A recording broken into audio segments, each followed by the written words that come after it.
Last episode में हमने देखा था कि एलेक्स सेलेस्टियल पाथ से स्पिरिचुअल वर्ल्ड में आ गया था, जहां उसे रोकने के लिए कई लोग आए थे, जिसमें कई बीस्ट और जेन लुन थे। लेकिन एलेक्स ने उन सभी को हरा दिया था। पर तभी वहां तेंग यी आ गया था, जो शुरू में तो एलेक्स को बराबर की टक्कर दे रहा था, लेकिन एलेक्स ने बाद में उसका गला काट दिया था। अब आगे तो एपिसोड 99 की शुरुआत में हम देखते हैं कि जब एलेक्स तेंग यी की गर्दन काट देता है तो तेंग यी मरने जैसी हालत में हो जाता है, जिसे देखकर एलेक्स बोलता है कि ये इतना वीक कैसे हो सकता है, ये तो अपर वर्ल्ड की एकेडमी का सीनियर स्टूडेंट है। इस तरफ वो दोनों स्टूडेंट कहते हैं कि क्या तेंग यी भी इस बीस्ट का सामना नहीं कर सकता है। उसी वक्त तेंग यी अपनी गर्दन की इंजरी ठीक करके अपने आप को हील करने बैठ जाता है, जिसे देखकर जेन लुन कहता है कि क्या ये इतनी सीरियस इंजरी को भी हील कर सकता है। तभी एलेक्स तेंग यी से कहता है कि तुमसे लड़के मुझे ऐसा लगा कि मैं डेविड से लड़ रहा हूँ, लेकिन तुम्हारी सीक्रेट टेक्निक्स इतनी खास नहीं है, इसलिए अगर तुम्हारे पास और कोई सीक्रेट टेक्निक है तो उसे बाहर लाओ, नहीं तो तुम मुझसे नहीं जीत पाओगे।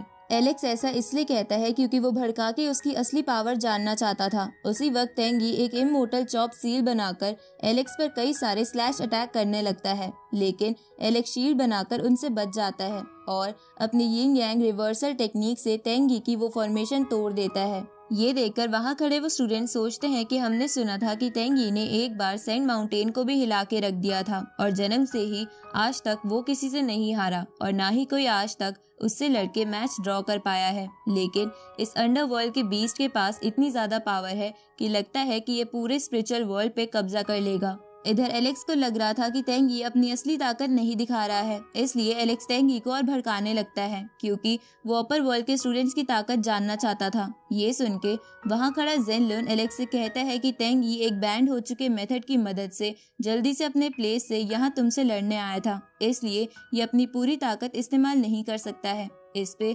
एलेक्स तेंग यी को चिढ़ाते हुए कहता है कि अगर तुम अपनी पूरी पावर इस्तेमाल नहीं कर सकते तो तुम्हारा क्या फायदा। ये सुन के तेंग यी गुस्से में एलेक्स पर अटैक करता है, पर एलेक्स को उससे कुछ नहीं होता, तो तेंग यी वापस उन वाइन्स में बदल कर वहाँ से भाग जाता है। जहाँ जाते हुए वो एलेक्स से कहता है कि मैं जल्द ही तुमसे अपना बदला लेकर रहूंगा। अब तेंग यी के वहाँ से जाने के बाद जेन लुन एलेक्स से बोलता है कि तुमने आज तेंग यी की बहुत ही ज्यादा इंसल्ट कर दी है और वो तुम्हें बाद में मारने जरूर आएगा। ये सुन के एलेक्स कहता है कि ये तो अच्छी बात है, पर अगर वो नहीं आया तो मैं तुमसे एक फेवर चाहता हूँ कि तुम मेरी फाइट अपने भाई के साथ रखवाओ, क्योंकि मैंने सुना है कि तुम्हारा भाई बहुत ज्यादा स्ट्रॉन्ग है। जिसपे जेन लुन कहता है कि मेरे भाई को अलग अलग स्टूडेंट और मास्टर से लड़ना पसंद है, इसलिए मैं उसे ये बात जरूर बता दूंगा। अब ये कहकर जेन लुन वहाँ से चला जाता है, जिसके जाने के बाद वो दोनों पहले वाले बंदे जिन्होंने एलेक्स को सेलेस्टियल पाथ तक का रास्ता दिखाया था, वो एलेक्स से कहते हैं कि वो लोग तुम्हें 20-20 बुला रहे हैं और तुम उन्हें कुछ नहीं कह रहे। अगर हम तुम्हारी जगह होते तो ना ही केवल हम इस गोल्डन गेट को पार करते, बल्कि अपनी बूढ़ी हड्डियों का इस्तेमाल करके उन्हें सबक भी सिखाते। ये सुन के एलेक्स उन दोनों से कहता है कि अगर तुम मुझे कुछ ना भी भड़काते तब भी मैं इस गोल्डन गेट को पार करने वाला था, इसलिए अपना मुंह बंद रखो। इसके बाद एलेक्स गोल्डन गेट के पास चला जाता है और जोर जोर से चिल्लाने लगता है कि क्या कोई और भी है जो मुझसे लड़ना चाहता है। इधर उस गेट के दूसरी तरफ खड़े स्टूडेंट्स ये सुन के घबरा जाते हैं, क्योंकि उन्हें लग रहा था कि जब तेंग यी उसे नहीं रोक पाया तो हम इसे कैसे रोकेंगे। इस तरफ एलेक्स फिर से बोलता है कि अगर कोई वेनरेबल मास्टर या कोई स्टूडेंट मुझसे लड़ना चाहता है तो जल्दी से इस तरफ आ जाओ, नहीं तो मैं उधर आ रहा हूँ। ये सुन के दूसरी तरफ के सब स्टूडेंट डर जाते हैं और इधर उधर जाके छुप जाते हैं। अब एलेक्स उस गेट के दूसरी तरफ आ जाता है, जहाँ उसे लगता है कि उस स्पिरिचुअल वर्ल्ड की एनर्जी उस दूसरे वर्ल्ड से बहुत ज्यादा प्योर है, जिसमें वो हाल ही में वर्ल्ड रिकॉर्ड तोड़ के आया था। साथ ही वो जगह बहुत ही सुंदर थी। इसके बाद एलेक्स इधर उधर उस वर्ल्ड में घूमने लगता है। इस तरफ दो स्टूडेंट एक पत्थर के पीछे छुपकर आपस में बातें कर रहे थे कि 10,000 साल बाद लोअर वर्ल्ड से स्पिरिचुअल वर्ल्ड में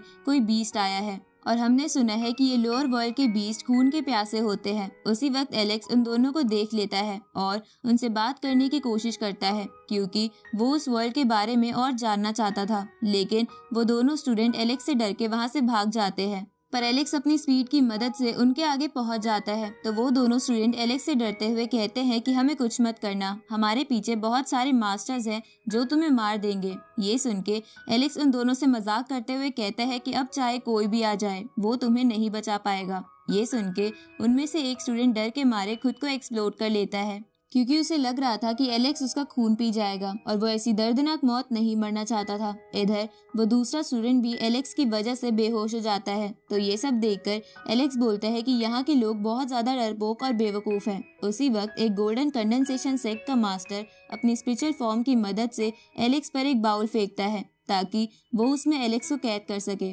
लेकिन एलेक्स अपने गोल्डन स्पिरिट बर्ड का इस्तेमाल करके उस मास्टर को इंजर्ड कर देता है और उस बोल को लेकर उस मास्टर को ही उसमें कैद कर लेता है। उसी वक्त ये सब देखकर उस स्पिरिचुअल वर्ल्ड के सभी स्टूडेंट और बर्ड्स डर के मारे इधर उधर भागने लगते हैं। तो ये देखकर एलेक्स उस मास्टर की स्पिरिचुअल फॉर्म से पूछता है कि अगर तुम लोगों ने मुझे पकड़ लिया तो मेरी जो लोअर वर्ल्ड में फिजिकल बॉडी रखी है उसका क्या होगा। एलेक्स ऐसा इसलिए कहता है क्योंकि जिस वर्ल्ड में एलेक्स ने रिकॉर्ड्स तोड़े थे उस वर्ल्ड में स्पिरिचुअल बॉडी ही एंटर कर पाती है, इसलिए एलेक्स की असली बॉडी तो अभी भी लोअर वर्ल्ड में ही थी और ये एलेक्स की स्पिरिचुअल बॉडी है। अब वो मास्टर ये सुन के एलेक्स से कहता है कि तुम क्या चाहते हो कि मैं तुम्हें अपर वर्ल्ड के सीक्रेट्स बता दूं। इस पे एलेक्स बूटियन हॉल के एक ट्रेजर की मदद से उस मास्टर को जान से मारने की धमकी देने लगता है, लेकिन मास्टर कहता है कि अगर तुमने मुझे मारा तो पूरा गोल्ड कंडेंसेशन सेक्ट तुम्हें नहीं छोड़ेगा। पर एलेक्स कुछ भी नहीं सुनता और उसे मारने लगता है। ये सुन के वो मास्टर बहुत ज्यादा डर जाता है और एलेक्स को बताता है कि भले ही हम तुम्हें स्पिरिचुअल वर्ल्ड में पकड़ ले, लेकिन जब तक हमारे पास तुम्हारी फिजिकल बॉडी नहीं होगी तब तक हम तुम्हें यहाँ जान से नहीं मार पाएंगे। इसके बाद एलेक्स उससे पूछता है कि क्या तुम मेरी फिजिकल बॉडी यहाँ ला सकते हो। इस पे वो मास्टर एलेक्स से कहता है कि ऐसा पॉसिबल नहीं है क्योंकि ये एक स्पिरिचुअल वर्ल्ड है। उसी वक्त वो मास्टर खुद की स्पिरिचुअल बॉडी को डिस्ट्रॉय कर देता है क्योंकि वो एलेक्स को और ज्यादा राज नहीं बताना चाहता था। अब एलेक्स उस जगह घूमते हुए कहता है कि लगता है ये जगह अपर वर्ल्ड से कनेक्टेड नहीं है, ये बस एक ऐसी स्पिरिचुअल प्लेस है जिससे बस अपर वर्ल्ड का थोड़ा बहुत अंदाजा लग जाता है, इसलिए इस जगह को और एक्सप्लोर करने का कोई फायदा नहीं है। अब एलेक्स अपनी गोल्डन बर्ड स्पिरिट फॉर्म में आकर वहां से वापस जाने लगता है, लेकिन उसी वक्त वहां फेंग वू अपने दो साथियों को लेकर एलेक्स को मारने के लिए उसका पीछा करने लगती है, लेकिन एलेक्स उससे पहले ही उस गोल्डन गेट के दूसरी तरफ चला जाता है और टेलीपैथी के थ्रू उन दोनों ओल्ड बंदों से कहता है कि तुम दोनों ने मुझे झूठ बोला था, ये जगह अपर वर्ल्ड से कनेक्ट नहीं होती, ये जगह बस एक स्पिरिचुअल प्लेस है और मैं यहाँ अपनी फिजिकल बॉडी नहीं ला सकता।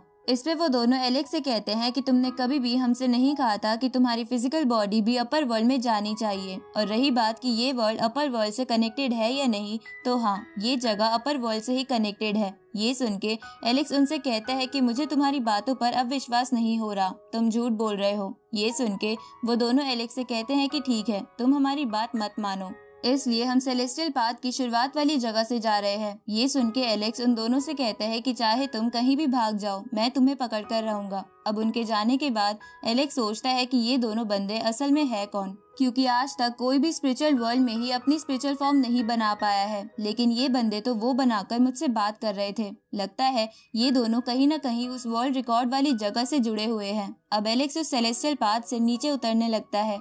इधर एलेक्स के वहां से जाने के बाद वो दोनों ओल्ड मैन भी गोल्डन गेट से इस तरफ आ जाते हैं, क्योंकि वो भी सेलेस्टियल पाथ चढ़कर चुपके से गोल्डन गेट के उस पार चले गए थे, लेकिन उन्होंने एलेक्स को झूठ बोला था कि वो सेलेस्टियल पाथ के नीचे एलेक्स का वेट कर रहे हैं। अब जब वो दोनों बात ही कर रहे थे, उसी वक्त फेंग वू गोल्डन गेट से अपने साथियों के साथ इस तरफ आ जाती है, जिसे देखकर वो दोनों सेलेस्टियल पाथ के नीचे उतरने लगते हैं। तो ये देखकर फेंग वू भी उनका पीछा करती है, क्योंकि वो एलेक्स के साथ साथ उन्हें भी मारना चाहती थी। इस तरफ एलेक्स उस सेलेस्टियल पाथ से नीचे उतर के उस ब्रोंज गेट से बाहर आ जाता है, पर तभी वो उन दोनों ओल्ड मैन को भी उस पाथ से नीचे उतरता हुआ देखता है, जिसे देखकर उसे कुछ समझ नहीं आता। तभी वो दोनों एलेक्स से कहते हैं कि तुम्हारी वजह से कुछ लोग हमें मारने के लिए हमारा पीछा कर रहे हैं। अब वो दोनों एलेक्स के पास खड़े हो जाते हैं और उनमें से एक कहता है कि क्या हमें इन अपर वर्ल्ड के लोगों से लड़ने के लिए किसी और को भी बुला लेना चाहिए। इस पे वो दूसरा बंदा कहता है कि लोअर वर्ल्ड में सभी लोग वीक हैं और ऐसा कोई नहीं जो इन लोगों से लड़ सके। तभी वो दोनों देखते हैं कि फेंग वू उस ब्रोंज गेट के बहुत पास आ गई है, तो वो दोनों ब्रोंज गेट बंद कर देते हैं, जिसकी वजह से फेंग वू और उसके साथी बाहर नहीं आ पाते। इधर एलेक्स ये देखकर सोचने लगता है कि ये दोनों तो ब्रोंज गेट को भी कंट्रोल कर सकते हैं, इसलिए एलेक्स उन दोनों से पूछता है कि कहीं तुम दोनों ने ही तो इस ब्रोंज गेट और इस वर्ल्ड रिकॉर्ड वाली जगह को नहीं बनाया है। इस पे वो दोनों कहते हैं कि हमें याद नहीं है, हमें बस ऐसा महसूस होता है कि हमारी असली बॉडी अपर वर्ल्ड के अंदर है। इस पे एलेक्स उनसे कहता है कि अगर ऐसा होता तो अब तक तुम्हारी फिजिकल बॉडी मर चुकी होती, क्योंकि कोई उनकी प्रोटेक्शन करने के लिए नहीं होगा और कोई भी उन्हें आसानी से डिस्ट्रॉय कर सकता है। लेकिन हो सकता है तुम्हारी फिजिकल बॉडी इमोर्टल हो, लेकिन ऐसा तो बहुत रेयर केसेस में होता है, इसलिए तुम मुझे सच सच बताओ कि तुम हो कौन। ये सुन के वो दोनों कहते हैं कि हमें सच में याद नहीं कि हम कौन हैं, इसलिए हमें ऐसी डरावनी आंखों से मत घूरो। इस पे एलेक्स बोलता है कि मैं आज तुम्हारी आइडेंटिटी के बारे में जान के रहूंगा। ये सुन के वो दोनों एलेक्स से कहते हैं कि हमारी आइडेंटिटी इतनी भी इम्पोर्टेंट नहीं है जितने के वो गिफ्ट्स हैं जो हम तुम्हारे लिए स्पिरिचुअल वर्ल्ड से लाए हैं। अब वो दोनों एलेक्स को ब्रोंज बुक का एक हिस्सा दे देते हैं, जिसके पहले से ही 9 हिस्से एलेक्स के पास थे, जिसे एलेक्स ने डेविड को हराने की वजह से जीता था। उसी वक्त वो दोनों एलेक्स से कहते हैं कि अगर तुम स्पिरिचुअल वर्ल्ड के और भी अंदर जाते तो तुम्हें ऐसे और भी पार्ट्स मिल जाते। ये सुन के एलेक्स उनसे कहता है कि ये तुमने मुझे पहले क्यों नहीं बताया। इस पे वो लोग कहते हैं कि हम ये बात पहले बताना भूल गए थे। ये सुन के एलेक्स उनसे कहता है कि अगर मैं अब फिर से स्पिरिचुअल वर्ल्ड में गया तो मुझे उन्हें ढूंढने में बहुत टाइम लगेगा, इसलिए जब मैं अपर वर्ल्ड जाऊंगा तो वहां से मैं स्पिरिचुअल वर्ल्ड में जाके उन पार्ट्स को ले आऊंगा। उसी वक्त वो ब्रोंज गेट जोर जोर से हिलने लगता है, जिसे देखकर उनमें से एक बंदा पोर्टल बनाता है और उससे उन सबको पता चल जाता है कि दूसरी तरफ से फेंग वू जोर जोर से गेट पर अटैक कर रही है और इसी वजह से गेट हिल रहा है। इधर फेंग वू अटैक करते हुए बोलती है कि मैं उस बीस्ट से लड़ने के लिए ट्रेजर की मदद से जल्दी से खुद को हील करके आई हूँ, इसलिए मैं बिना उसे मारे नहीं जाऊंगी। इधर फेंग वू के साथ जिंग जियान और जेंग वू भी थे, जहाँ जेंग वू कहता है कि मैंने थोड़ी देर पहले सुना था कि जो बंदा यहाँ आया था वो बहुत ताकतवर था। इस तरफ वो दोनों पोर्टल बंद कर देते हैं और एलेक्स से कहते हैं कि तुम्हारे कारनामों की वजह से तुम स्पिरिचुअल वर्ल्ड में बहुत ज्यादा फेमस हो गए हो, इसलिए हमें लगता है कि हम फ्यूचर में भी स्पिरिचुअल वर्ल्ड में जा पाएंगे। आगे एलेक्स वापस अपनी फिजिकल बॉडी में आ जाता है, जहाँ वो अभी सी किंगडम के पैलेस में बैठा था। तभी एलेक्स अपने सेनापति को वहाँ बुलाता है और उससे कहता है कि तुमने पिछली बार मुझसे कहा था कि रॉय मेरा सिंहासन लेने के लिए बहुत कमजोर है, इसलिए अब तुम मुझे बताओ कि मुझे अपनी सीट किसे देनी चाहिए। ये सुन के सेनापति एलेक्स से बोलता है कि मुझे डर है कि आपकी प्रोटेक्शन के बिना सी किंगडम के लोग जिंदा भी रह पाएंगे, इसलिए आपको राजा बना रहना चाहिए। इस पे एलेक्स उसे कहता है कि मुझे अपर वर्ल्ड जाना है, इसलिए मैं राजा नहीं बना रह सकता, तो तुम कल एक मीटिंग अरेंज करो और उसमें सी किंगडम के सभी ऑफिशियल्स को बुलाओ। इस तरफ हम 7 लोगों को देखते हैं जो एक जगह आके इकट्ठा होते हैं और इसी के साथ ये पार्ट यहीं खत्म होता है।